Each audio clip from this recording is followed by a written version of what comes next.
फिर गाना बजाने के लिए जा रहे हैं। चलो दोनों भाई मिलकर गाते हैं। कि जैसा ने सोचा ना होली कि जैसा ने सोचा ना होली वैसा बनिया मोर पड़े सबर न कोई कोई सोचा ना मोर छोड़े छोड़ पड़े सबर न गोर पड़े कोई सोचा ना होली वैसा बनिया मोर पड़े सबर न गोर पड़े।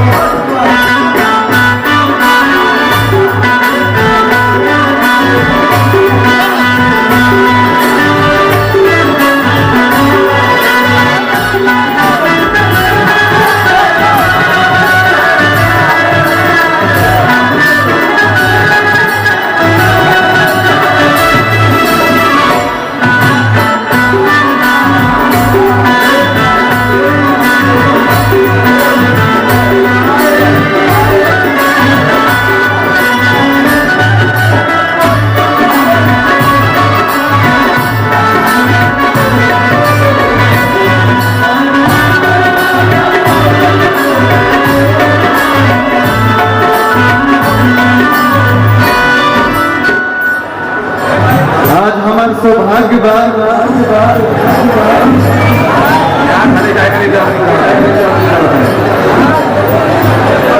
ये अपना गार्जियन स्वरूप ये गुरु पिता के समान हम मानीला। आज भैया के साथ खड़ा होके हमारा ये मैंने पिछले जन्म में कुछ बहुत बड़ा पुण्य किया होगा जो आपसे यहाँ खड़े होकर भैया के साथ गा रहा हूँ। चलो यहाँ क्या बोलोगे जब यहाँ तक फिल्म क्या दवाई करता है बैकग्राउंड चला देखो भैया के गाना आई है जो मैं गा के हम नहले पर रहला में जीतल रही जिन्हों भैया जग रही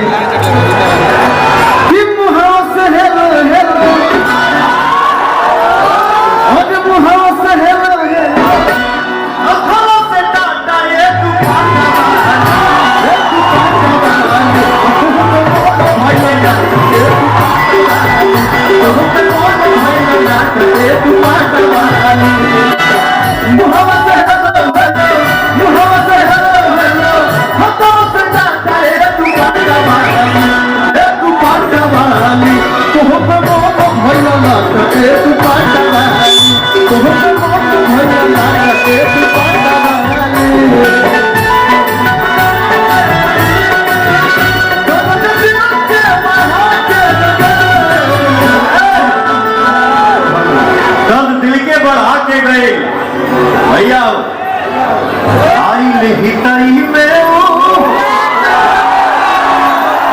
आई ले हिताई में चार दिन खातिर बाकी हिताई में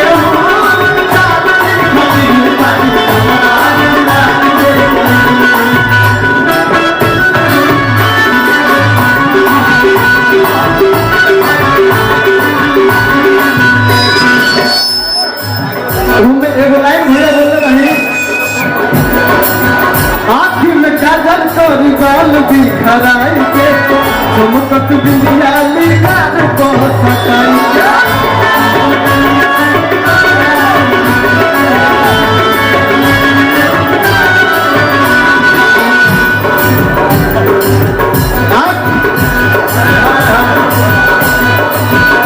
आँखी में काजल सभी बाल भी खराई के चमकत बिंदिया लीलार को सकाई के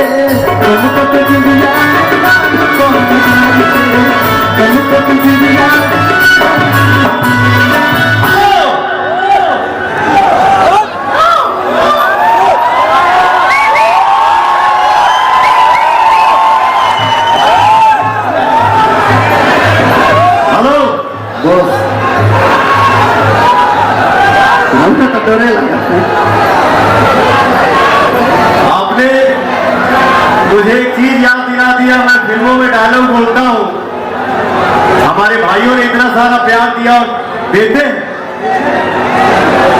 मैं इस देश का हनुमान हूँ और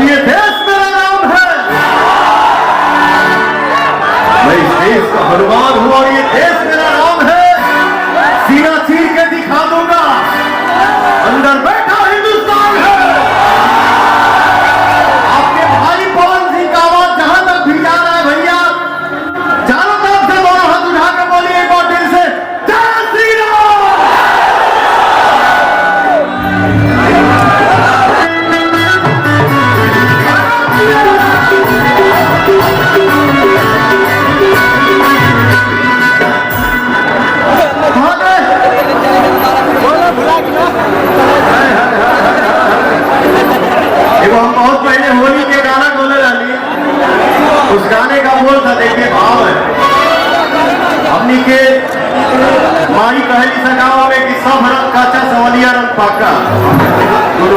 तो मैं भी सांवला हूँ, आप भी सांवली है, इसमें शर्माने